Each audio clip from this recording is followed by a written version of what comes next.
Hello to all on my channel.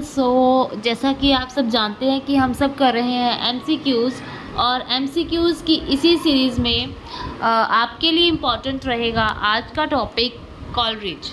Coleridge के जो questions रहेंगे important plus bonus questions, as you know we always we have done the bonus questions. So इसमें जो रहेगा कि Coleridge, तो इसमें हमने ब्लेक और वर्ड्सवर्थ को कर लिया है। सो फर्स्ट आपका बोनस क्वेश्चन है कि कॉलरिज को क्या कहा जाता है। तो ऑप्शन रहेंगे आपके, देखिए दो ऑप्शन मैं आपको दे रही हूँ। एक तो new romantic poet, second is older romantic poet. तो इसी से हम शुरुआत करेंगे। तो इसका करेक्ट आंसर जो रहेगा वो है ओल्डर रोमांटिक पोइट। अब देखिए क्वेश्चन कहीं ना कहीं तो पूछा गया है, मुझे एग्जैक्टली उसका नहीं बताया है कि वो क्वेश्चन किस तरह से बना था, लेकिन उसमें क्वेश्चन में आंसर यही था कि ओल्डर रोमांटिक पोइट जो है कॉलरिज को कहा जाता है। अब देखिए कॉलरिज जो है, कॉलरिज एक ऐसे राइटर हैं जिसके बारे में कहा जाता है कि वो ओपियम जो है वो लेते थे। ओपियम मतलब ड्रग्स जो होता है वो लेते थे, और ड्रग्स को पीकर ही उनको जो है इंस्पिरेशन अपनी पोइट्रीज़ के लिए आती थी। ठीक है, इसके लिए उनको बहुत ही जो है क्रिटिसाइज़ भी किया गया है। अच्छा, कॉलरिज और वर्ड्सवर्थ जो है वो दोस्त थे, और किसी वजह से उनमें जब दरार पड़ी तो वो अलग हो गए इनके रास्ते। और इन्होंने जो वर्ड्सवर्थ के लिरिकल बैलेट थी उसको ही देखते हुए इन्होंने अपने जो पॉइंट ऑफ व्यू पोइट्री के प्रति थे वो इन्होंने बायोग्राफी लिटरेरिया में प्रस्तुत किए थे। तो बायोग्राफी और लिटरेरिया में आपके लिए इम्पॉर्टेंट ये रहेगा कि इन्होंने कॉन्सेप्ट दिया था फैंसी एंड इमेजिनेशन का। ठीक है, तो ये कह रहे थे कि देखिए एक तो होता है कि सबको ही ख्याल आते हैं, सब क्रिएटिविटी कर लेते, लेकिन उस शब्दों को पिरोकर जो आपको किसी और ही दुनिया में ले जाए, दैट इज़ कॉल्ड इमेजिनेशन, वही असली पॉइंट होता है। तो इन्होंने उसमें इस तरह से बात की है। तो आपको ये पता होना चाहिए कि फैंसी एंड इमेजिनेशन कॉन्सेप्ट क्या है, बायोग्राफी लिटरेरिया में कितने चैप्टर्स हैं, और उसका सेंट्रल आइडिया क्या है, और वो क्या कहना चाहते हैं, ये सब आपको पता होना चाहिए। और इसी के साथ हम स्टार्ट करते हैं कॉलरिज के एमसीक्यूज़ को। तो first question is S T. Coleridge के dejection and ode opens with an epigraph. तो ये जो है एक एपिक के साथ में स्टार्ट होता है, और उसमें रेफरेंस दी गई है एक बैलेड की। तो वो बैलेड आपको आइडेंटिफाई करना है इन चारों में से क्या है। तो first is ballad of the goodly fere, la belle dame sans merci, ballad of sir Patrick Spens, ballad of the गिवेट। तो क्या इसका आंसर रहेगा? यस। सो फर्स्टली आपको ला बेलाडेम सेंस मर्सी जो है ये देख के हमें पता लगता है ये जो है कीट की एक कीट का है के द्वारा लिखा गया है। ठीक है, वर्क। और जो इसमें जो इसका करेक्ट आंसर रहेगा वो रहेगा option C, ballad of sir Patrick Spens. Next question, who among the following poets ends his life lauded and respected as the sage of the Highgate. अभी यहाँ से जो हमारे लिए इम्पोर्टेंट पॉइंट है वो ये है, द सेज ऑफ हाईगेट। आपको सभी राइटर्स के एपिथेट जो हैं, जो मतलब उनके जो जहाँ पे उनका डेथ हुई है वहाँ पर जो ताबूत पे उनकी जो लिखा ऊपर लाइंस लिखी रहती है ना, तो वो उस पर कुछ कुछ लिखा रहता है। जैसे कि किसी के लिए लिखा है water, the son of man of gun, इस तरह करके ना मतलब लाइंस लिखी रहती हैं, तो वो आपको पता होनी चाहिए।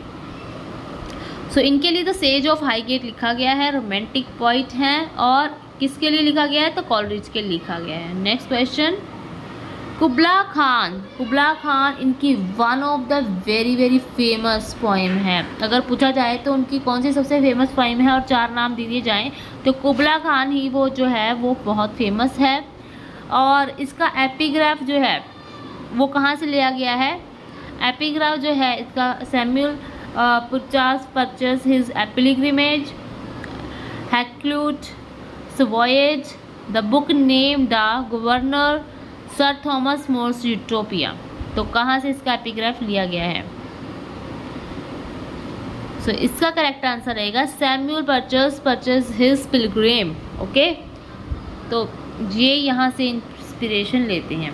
Next, only that film which fluttered on the grate still flutters there the sole unquiet thing the above lines are quoted from. तो ये लाइन्स किस में से ली गई हैं? तो ये लाइन फर्स्ट एट मिडनाइट से ली गई हैं। इसको लेकिन आप एक बार चेक कर लीजिएगा, क्योंकि आई थिंक इसका यही आंसर है। आप एक बार इसको चेक ज़रूर कीजिएगा। ओके, मैं आपको एक बात बता देती हूँ। फ्रोस्ट एट मिडनाइट जो है, ठीक है, फ्रोस्ट एट मिडनाइट जो है, ये आपको याद रखना है कि इनको जो कोलरिज थे, इन्होंने अपने बेटे के ऊपर भी एक लिखी थी, जो पोएम थी उनके बेटे की डेथ के ऊपर या इस तरह कुछ था। तो आप उस पोएम को ज़रूर पढ़ेंगे, ठीक है। जस्ट लाइन मतलब नाम पता होना चाहिए। तो यही वो पोएम है फ्रोस्ट एट मिडनाइट। इसमें उन्होंने अपने बेटे के बारे में बात की है। Okay, Tintern Abbey. Okay, next question, Coleridge has written an elegy on the death of. तो कोलरिज ने किसकी डेथ के ऊपर जो है एलिगी लिखी है? एलिगी मतलब ये डिवाइस है आपकी लिटरेरी। तो एलिगी मतलब किसी की डेथ के ऊपर लिखी गई पोएम, उसको बोलते हैं एलिगी। तो किसके ऊपर एलिगी लिखी है? अब देखिए इसका आंसर कीट्स, चैटरटन और शैले या बायरन, क्या रहेगा इसका आंसर? सो अब देखिए ये जो कोलरिज हैं, तो कीट्स तो इनके बाद आए, तो कीट्स तो ऑप्शन से कट गया, ठीक है। शैले भी इनसे बाद में आए, ये भी ऑप्शन कट हो गया। बचे क्या? Chatterton and Byron. तो इसका क्या रहेगा करेक्ट आंसर? अच्छा, इन्होंने एक और वर्क लिखा था जिसका नाम था लिसिडियस, है ना। तो आप ये बताएंगे कि ये उन्होंने किसकी डेथ पर लिखी थी? लिसिडियस किसकी डेथ पर लिखी थी? इनकी फेमस एल्गी है। सो इसका आंसर क्या रहेगा, ये आप मुझे अब कमेंट बॉक्स में बताएंगे। Next, Coleridge has written a poem entitled the destiny of nations, he himself calls it. तो इन्होंने कोलरिज ने एक पोएम लिखी थी जिसका कि टाइटल दिया था डेस्टिनी ऑफ नेशंस। तो उसमें इन्होंने क्या कहा था? Dream, vision, reverie, hallucination. तो इसका आंसर करेक्ट क्या रहेगा?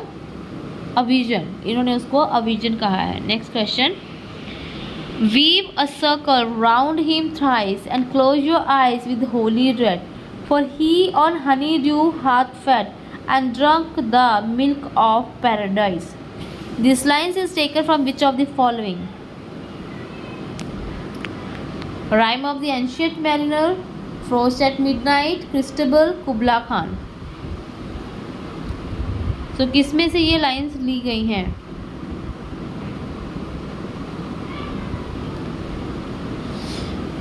Yes. Next, Coleridge has written an ode addressed to country, which country? Coleridge ने एक एड्रेस करते हुए ओड लिखा है, और किस कंट्री को वो एड्रेस की है? तो इसका आंसर रहेगा France. Next question, what is the name of the sorcerer in Christabel? Christabel में एक सॉर्सरर है, उसका नाम क्या है? Yes, Geraldine, Morenti, Lafayette, Valentine. तो इसका करेक्ट आंसर है Geraldine. Okay, next question, water water everywhere. So ये क्वेश्चन, ये जो लाइन है ये आपको पता मोस्ट इम्पॉर्टेंट लाइन है।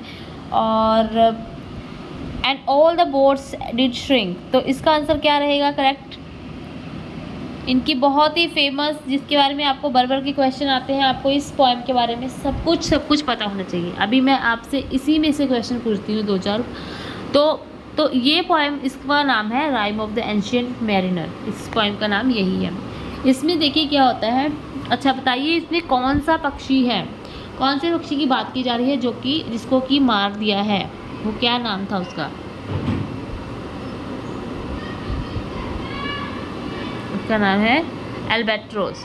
एल्बेट्रोस, उस पक्षी का नाम था एल्बेट्रोस। तो उसने एल्बेट्रोस, उसके बाद में क्या होता है कि जो सभी हैं सभी जो उस नाव में सवार होते हैं वो सभी की डेथ हो जाती है और उन सबको कर्स दे देती है, ये श्राप दे देती है एल्बेट्रोस, जिसकी वजह से सभी का गला सूखने की वजह से मौत हो जाती है। नेक्स्ट देखिए लिखा हुआ है not any drop to drink, तो ड्रिंक करने के लिए उनके पास कुछ नहीं पड़ा है, पर पानी सब जगह है। Next question, how many parts are there in the rime of the ancient mariner, तो इसमें कितने पार्ट्स में इसको लिखी हुई है, ये पोएम कितने पार्ट्स में लिखी हुई है? 4, 5, 7, 6, तो इसका करेक्ट आंसर रहेगा 7। Next question, why were the ancient mariner and his companion so cursed, तो क्यों उनको कर्स मिला है? Because they were cursed for killing an albatross, because an evil spirit had cursed them, because a sea god had cursed them, because they had set on an ominous voyage। तो क्या इसका answer रहेगा? Yes. Next, which biographical cum literary studies was written by Coleridge, तो क्या लिखा गया था? Lives of the poet. अच्छा, ये लाइव्स ऑफ द पोइट अगर इन्होंने नहीं लिखा तो किसने लिखा ये बताइए? Eminent Victorians, lives, biography Literaria. देखिए इन दो ऑप्शन का तो मुझे पता नहीं, लेकिन लाइव्स ऑफ द पोइट जो है ये जो है जॉनसन ने लिखी है। ओके, तो बायोग्राफी लिटरेरिया इसका आंसर है correct. Next question, Coleridge has written an ode address to country, which country? ये हो चुका है फ्रांस। तो ये थे कुछ इंपॉर्टेंट क्वेश्चन। अब कुछ क्वेश्चंस जो मैं आपको दूंगी और उसका आपने जो है आंसर जो है कमेंट बॉक्स में देना है, ठीक है? तो फर्स्ट ऑफ ऑल, जैसा कि हम हमेशा करते हैं कि कॉलरिज के बायोग्राफी लिटरेरिया में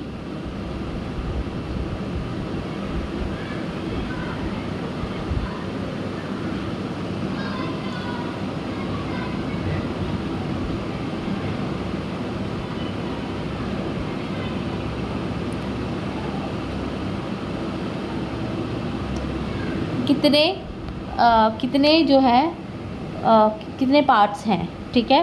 देन उनका टाइम पीरियड, देन इनकी इम्पॉर्टेंट एक पॉइंट जो है कि ये इनके जो फ्रेंड है, इनको लेक पोइट्स कहा जाता था, मैंने आपको वर्ड्सवर्थ में बताया है।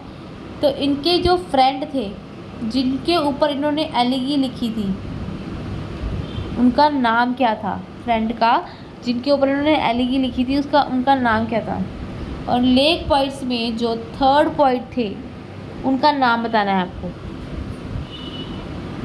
उसका आंसर खैर मैं आपको बता देती हूँ, क्योंकि उसमें 3-4 नाम हैं। तो उसका आंसर करेक्ट रहेगा चार्ल्स लैम्ब।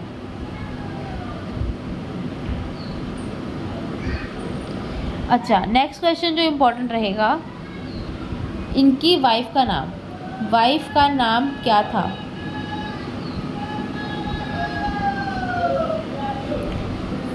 ओके, नेक्स्ट जो इम्पॉर्टेंट पॉइंट रहेगा, आपको पता होना चाहिए इनकी पोइम क्या, सभी पोइम्स के नाम, और इनके सन के ऊपर इन्होंने सन को जो एलिगी लिखी थी वो क्या थी? अच्छा, इनके जो है लिरिकल बैलेड्स में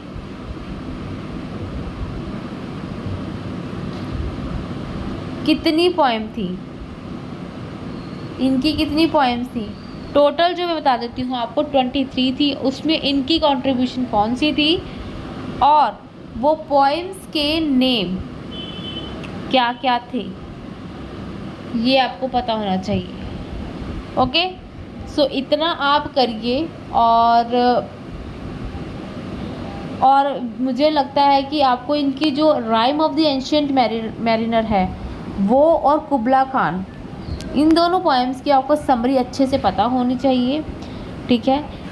2-3 पोएम्स जो इनकी निकल के आती हैं important, Christabel, Kubla Khan, Biographia Literaria, fancy imagination concept and rime of the ancient mariner बहुत ही इंटरेस्टिंग पोएम है। आप उसको पढ़ेंगे तो आपको पता लगेगा कि it is very very very you know आपको फेरी टेल की तरह लगती है, तो आप उसको पढ़िए।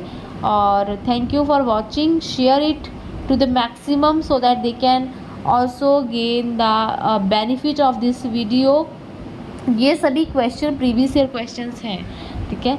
आप मेरी इंडियन राइटर्स की प्लेलिस्ट को विजिट कर सकते हैं, उसमें मैंने मास्टर कैडर से रिलेटेड, मास्टर कैडर, मेरिटोरियस और लेक्चर से रिलेटेड जितने भी जो इंडियन राइटर्स इंपॉर्टेंट बनते थे वो हमने कवर किए हुए हैं। ओके, और हम 1 बाय 1 जो है MCQs को भी कवर कर रहे हैं और हम आज कॉलरेज तक पहुंच चुके हैं। Thank you for watching. इसी तरह मुझे बताते रहिए आपको क्या चाहिए, क्या नीड है, और मैं उस पर वीडियो बनाने की ज़रूर कोशिश करूँगी। Thank you.